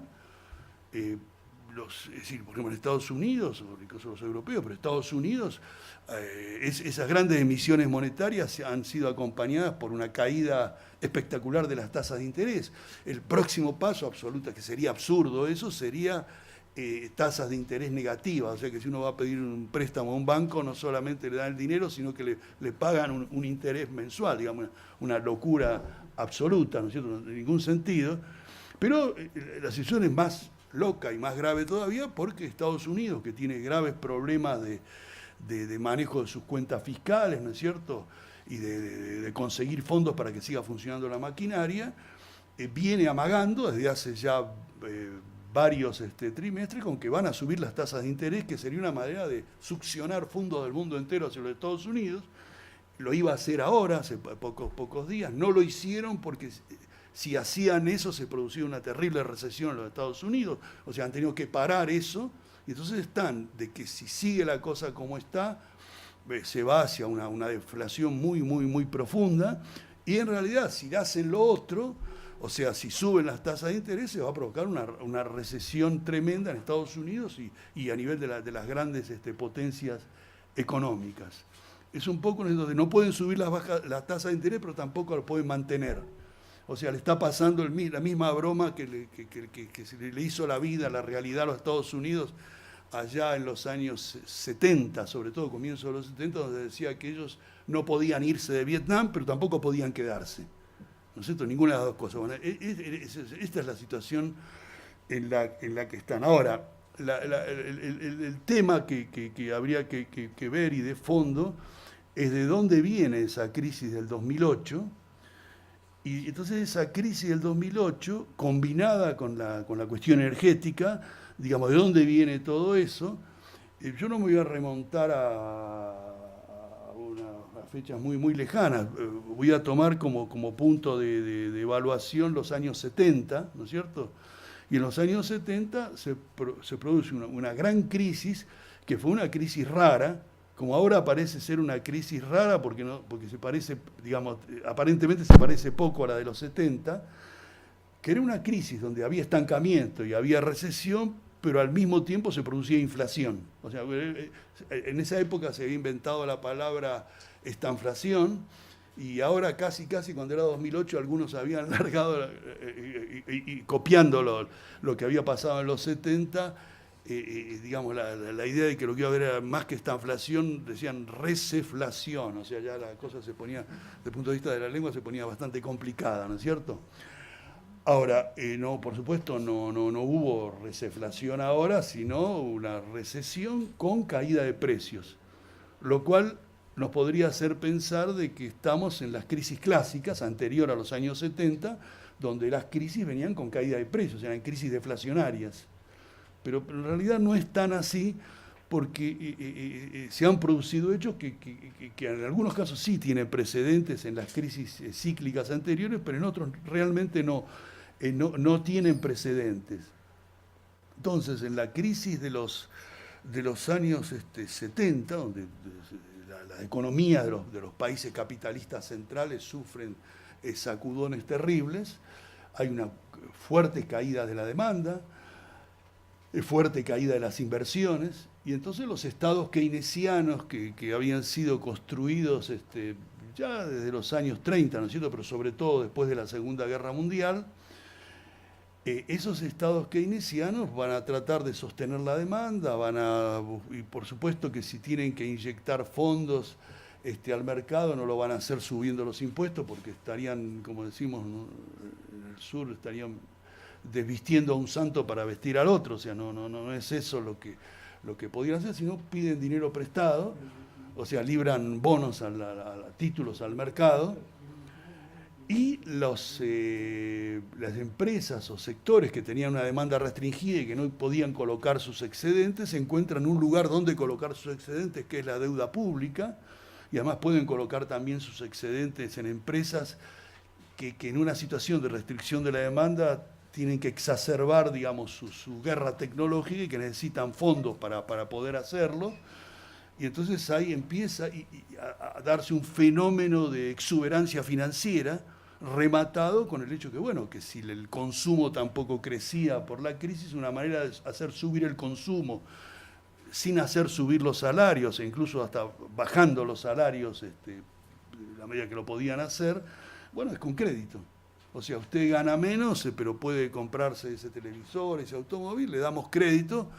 Bueno, ¿cómo lo va a pagar? Bueno, Dios dirá, diría Francisco, Dios dirá cómo lo paga, pero por ahora le damos el crédito y empezó a funcionar la maquinaria. Lo que se va a dar desde los años 70 en adelante es un fenómeno del cual se habló poco, si algunos aisladamente hablábamos del tema, pero en realidad no tenía gran público. ¿Qué es esto que está acá? O sea, una caída a largo plazo de la tasa de crecimiento de la economía mundial, motorizada por una desaceleración del crecimiento de los países, sobre todo del G7, de los países capitalistas centrales, y que contrastaba con una expansión vertiginosa de la masa financiera, ¿no es cierto? Que son los productos financieros derivados y mucho más que eso. Algunos han lanzado cifras, pero que es difícil de comprobarlo, ¿no es cierto? Hacia el año 2008, por ejemplo, Samir Amin él sostenía que la masa financiera especulativa global, derivados más deuda, más, digamos, todo, acciones, sumando todo, eso él decía equivalía más o menos a 20 veces el Producto Bruto Mundial. Bueno, eso, pero si no es 20, es 18, digamos, no, yo creo que el orden de magnitud es tan grande que no vale mucho la diferencia. Pero esa masa financiera no podía crecer indefinidamente, porque por debajo de esa especulación financiera, digamos, abajo de todo, había una masa de deudas que crecía. Los consumidores de los países ricos se endeudaban, las empresas se endeudaban, los estados se endeudaban. Japón, si uno suma, es decir, la deuda pública de Japón llega a ser ahora más de 200% del producto, la pública más la privada es más del 400% del producto, la de Inglaterra es más del 400% del producto, la pública más privada en Estados Unidos está entre el 370 y 380 del producto, la pública es más del 100% del producto, en fin, es una masa de deudas enloquecida que es imposible de pagarla. Y entonces empiezan crisis de deudas, es decir, los países de capitalistas centrales llegan a techos de deuda, no puede seguir eso creciendo, y eso afecta al sistema financiero. Y la crisis del 2008, por lo menos a nivel de esos dos elementos, yo creo que es un salto de cantidad en calidad de ese fenómeno que venía siendo gestado durante varias décadas. Y es entonces 2008 la masa financiera global deja de crecer, y esa es la novedad, y es una novedad trágica desde el punto de vista del planeta, porque eso hace estallar, digamos, un canibalismo fenomenal a nivel de los especuladores financieros. Y como, claro, nosotros tenemos la desgracia de este último tramo de la modernidad, que hemos compartimentado la ciencia social, y entonces hablamos de ciencias, yo lo refería ayer, sociales, y entonces se estudian los fenómenos económicos, alguien trabaja sobre psicología social, en fin, todo ese tipo de cosas, pero tenemos que empezar a ver la cosa como totalidad, y si lo vemos, el fenómeno social global como totalidad, lo que vamos a percibir es que este salto de cantidad en calidad de la especulación financiera se combina con saltos de cantidad en calidad en otras cosas, como es, por ejemplo, la proliferación, extensión de guerras absolutamente destructivas, ¿no es cierto? Ya lo que venía de antes, como era Irak o Afganistán, aparecen fenómenos de abierta destrucción, ¿no es cierto? Como es Siria, como es Libia y o es Yemen también, en fin, en otras cosas. Ahora, estos son dos fenómenos que están ligados uno con el otro, y hay una convergencia, y esa convergencia, digamos, pega el salto en el 2008, y yo diría que hay una aceleración de la crisis ahora en el 2014-2015. Esas serían las dos patas del fenómeno, pero hay una tercera pata, que esa es la que quiero referirme finalmente, porque a eso quería llegar, es que en realidad la hegemonía financiera sobre el capitalismo mundial, yo diría, para utilizar términos gramscianos, que lo que asistimos durante casi 70, 80 años fue la dominación financiera del capitalismo mundial, pero lo que estamos asistiendo ahora es algo mucho más que la dominación, es la hegemonía, de tal manera que si hoy en día decimos qué es el capitalismo es esencialmente capitalismo financiero, o sea, las reglas de juego del capitalismo financiero dominan la producción industrial, dominan la gran producción agrícola en el mundo, ¿no es cierto? Dominan, y ahí vamos al final, dominan los mecanismos de innovación y de producción tecnológica, ¿no es cierto?, vinculado a los grandes sistemas productivos. Entonces lo que nosotros nos encontramos después de los años 70, eso ha sido objeto de críticas aisladas, de evaluaciones muy fragmentadas, es que se empieza a generar un proceso de saqueo de recursos naturales sin precedentes en la historia humana. Ese saqueo de recursos naturales sin precedentes en la historia humana está sostenido por nuevos modelos tecnológicos, ¿no es cierto?, modelos tecnológicos ahorradores de mano de obra, modelos tecnológicos que elevan la productividad de una manera fenomenal, y por lo general, bueno, se habla del caso, bueno, de la minería de metales, ¿no es cierto?, la minería de cielo abierto, las grandes devastaciones que se producen para poder extraer un poco de cobre, un poco de oro, un poco de plata, no sé, etcétera. Y eso es la minería a cielo abierto, que es lo que domina hoy en día el campo de la minería. Yo vengo de participar en un seminario académico, en realidad era una reunión de protesta popular y social en un pequeño pueblo del centro de Guatemala, Mataquesquintla, que es gente que vivía con sus problemas, sus rencillas y sus cosas históricas, que ya habían tenido terribles desgracias en la época de la represión a la insurgencia, y que ahora se le ha instalado ahí la Barrick y otros más, y le está envenenando la vida, los está destruyendo. Hicimos ahí todo lo que pudimos, pero cuando uno iba hace 6 kilómetros ya estaban los gángsters ahí, los matones y todo ese, pues se combina todos esos fenómenos. Y eso lo estamos viviendo en Chile, en Argentina, en Perú, ¿no es cierto? También he estado participando en Perú de cosas de ese tipo.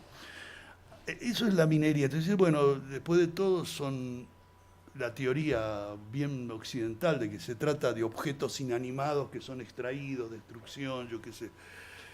Pero en realidad no es solo la minería de metálica, es también la extracción de petróleo y de gas, con el petróleo de esquisto, ¿no es cierto?, y el gas de esquisto, y es también la tierra, porque lo que se está matando es la tierra.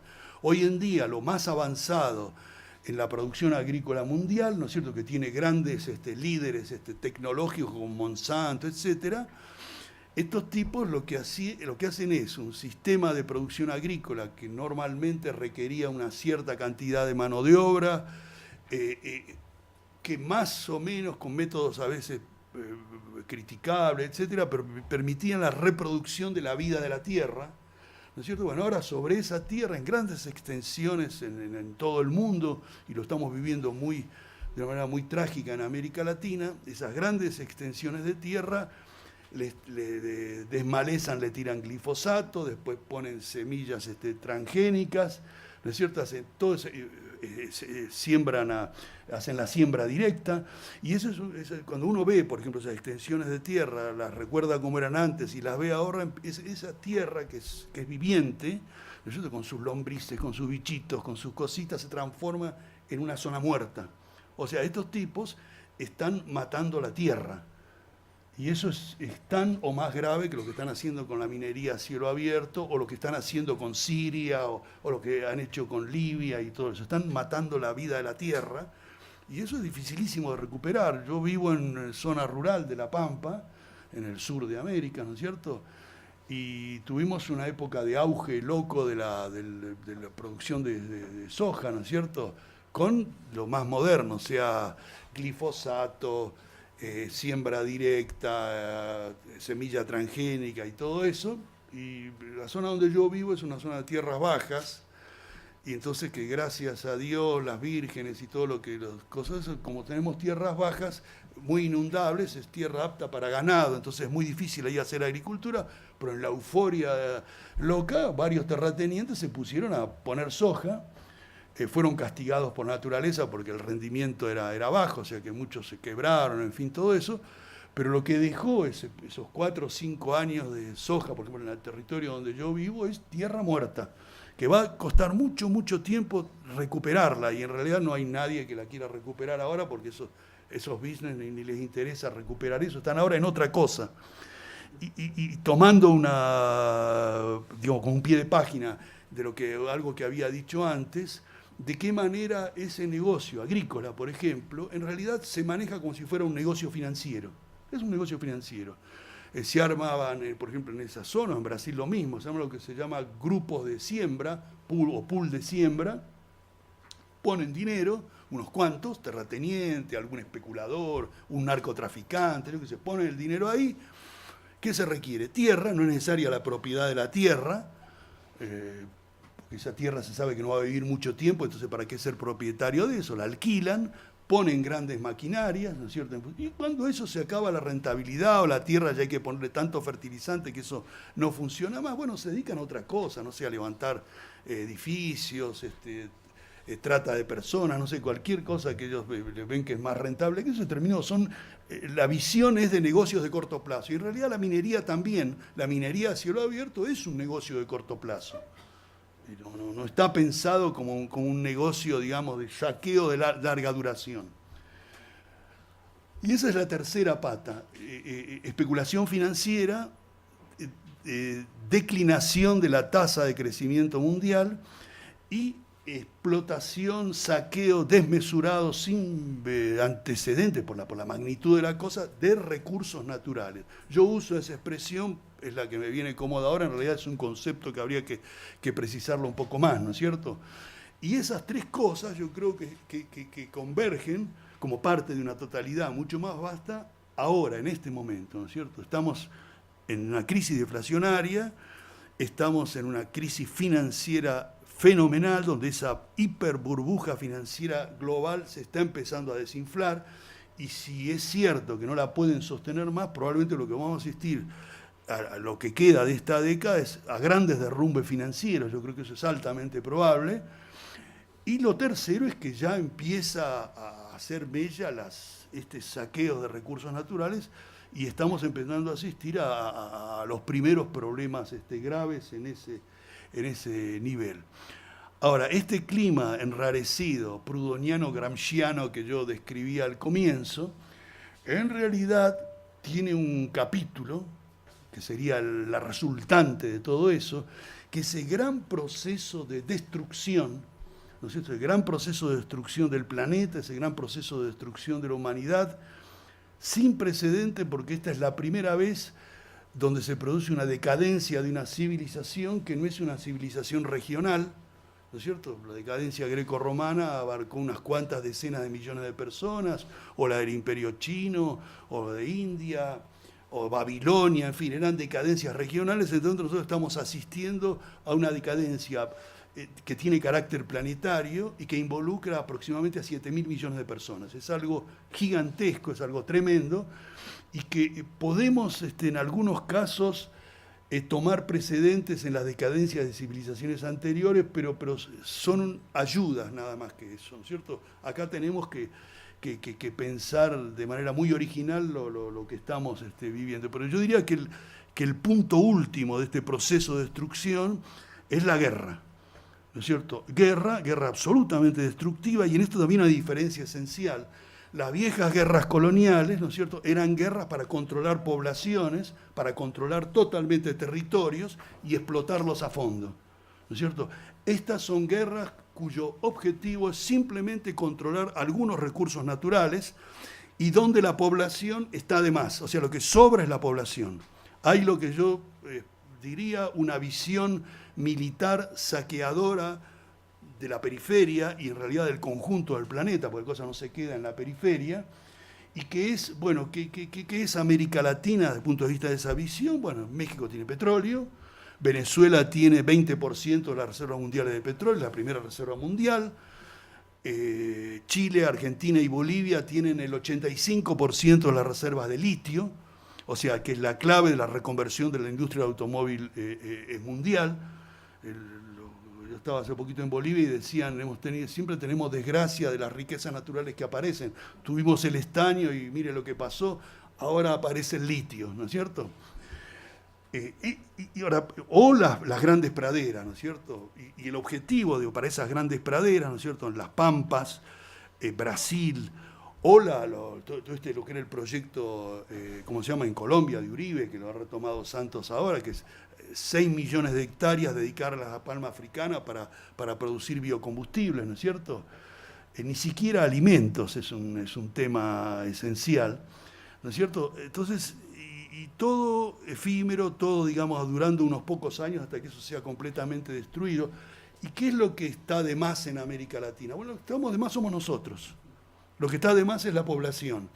Y eso coincide, y ahí yo concluyo, coincide con la doctrina de guerra de Occidente, sobre que es Estados Unidos y sus vasallos, aliados, socios, como se les quiera llamar, llamada guerra de cuarta generación, ¿no es cierto?, donde hay una cosa esencial. Cuando uno lee los primeros trabajos de William Lind y de todos los que elaboraron la doctrina de guerra de cuarta generación, ellos decían que y siguen sosteniendo, ¿no es cierto?, que la cuestión central en la guerra va más allá de la confrontación con el enemigo directamente militar. El enemigo es la sociedad que alberga a ese enemigo. O sea, el enemigo es la sociedad, y lo que se plantea en la guerra de cuarta generación es la destrucción, la desestructuración integral de las sociedades enemigas. La destrucción de su cultura, ¿no es cierto? No es una casualidad, ni un error de cálculo, ni un exceso, la destrucción de elementos muy importantes de la cultura en Irak, o lo que está pasando en Siria. Eso forma parte de un programa de guerra, forma parte de la doctrina de guerra, ¿no es cierto? Y entonces esa doctrina, esa teoría, que ya es una práctica de guerra de cuarta generación, engancha, tiene que ver, enlaza, converge con todas estas cosas que yo decía antes, ¿no es cierto?, con el saqueo desmesurado de recursos naturales, con situaciones ya de decrecimiento o de crecimiento muy bajo, anémico en el largo plazo de la economía mundial. Nosotros estamos encaminándonos, pero en realidad ya estamos dentro. Yo creo que tenemos ya un pie y algo más dentro de lo que yo llamaría un sistema tanático, es un sistema de muerte, que es pensado por los amos del imperio como un sistema de destrucción de los débiles, destrucción del enemigo, de todo eso. Pero cuando uno empieza a ver más en detalle qué es guerra de cuarta generación, qué son las tecnologías que apoyan el saqueo de recursos naturales, lo que va a encontrar es que en realidad acá se está produciendo un efecto boomerang, porque es destrucción y es al mismo tiempo autodestrucción a largo plazo del sistema. Lo cual hay que tener mucho cuidado, Porque cuando uno habla de autodestrucción del capitalismo como civilización, alguien podría decir, bueno, pero eso es una cosa buena, porque se autodestruye el capitalismo, formidable. Lo que pasa es que estos señores se autodestruyen y parece que nos quieren llevar a la tumba a todos. Entonces el peligro, y aquí habría una diferencia con lo que ha sido las insurgencias contra la explotación y la opresión en otros periodos, no solamente está el tema de la insurgencia para vivir, no era la insurgencia para vivir mejor, a lo cual se refería Pablo en algún momento, ¿no es cierto? Sino que estamos, digamos, frente a la necesidad de parar, de destruir, de convertirnos en insurgentes con algo que está por destruir a la humanidad y a sí mismo, ¿no es cierto?, en una especie de gran suicidio universal. Esto sí que no tiene precedentes en otras civilizaciones, en otras decadencias de civilizaciones. Esto no es la decadencia de la civilización grecorromana, no es la decadencia de Babilonia, no es eso. Esto es un suicidio de carácter planetario.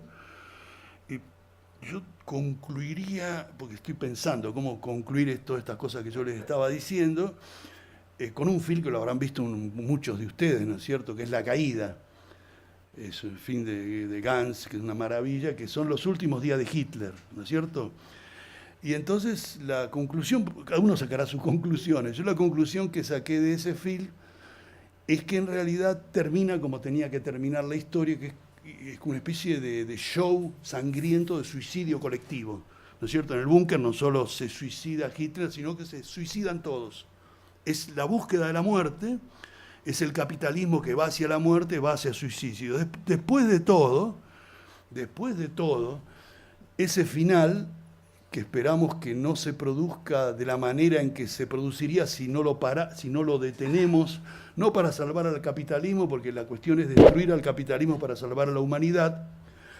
Si nosotros no detenemos eso, en realidad esta marcha hacia la muerte lo que está retomando son raíces originarias del sistema.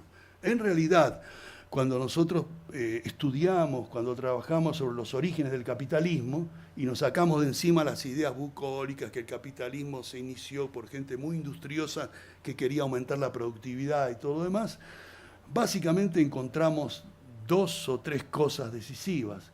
Por un lado, el sistema militar.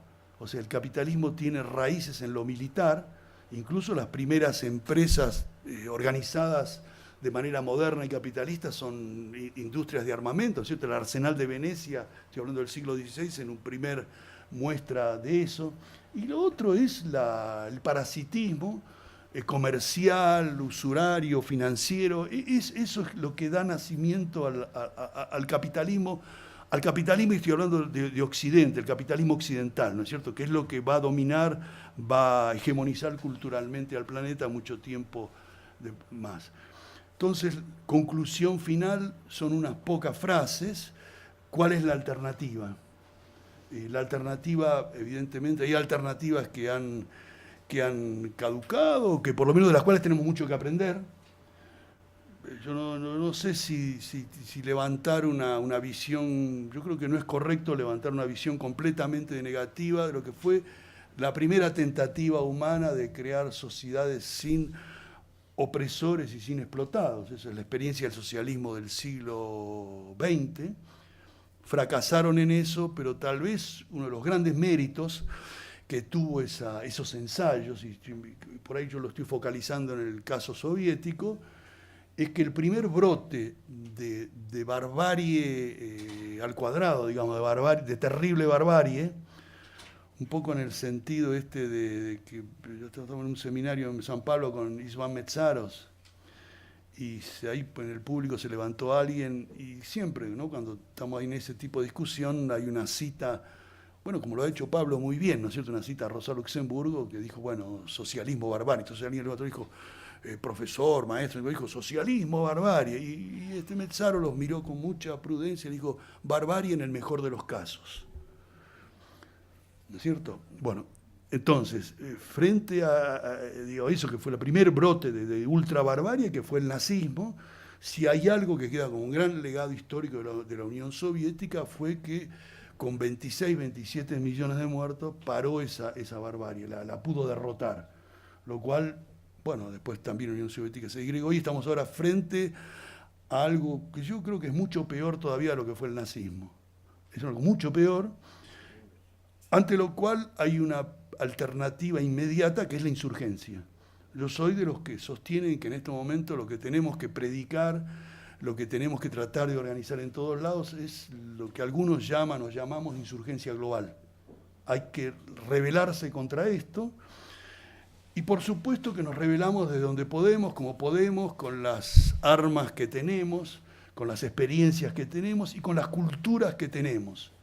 Esta ultrabarbarie trata de homogeneizarnos en el desastre y si hay algo que está empezando a revelar, a mostrar estas resistencias o en algunos casos ofensiva contra esta ultrabarbarie global es que se expresan de manera plural, con sus tradiciones, con sus culturas, con sus cosas, ¿no es cierto? Es una insurgencia plural y bueno, y es a partir de allí que podemos pensar de construir un mundo mejor, ¿no es cierto? Siempre está la idea de que cómo nos vamos a revelar si no sabemos qué vamos a hacer después, si no tenemos todavía una utopía suficientemente clara. Yo creo que la utopía la vamos a ir construyendo y la estamos construyendo al calor de la lucha, al calor del combate. Nada más. Muchas gracias.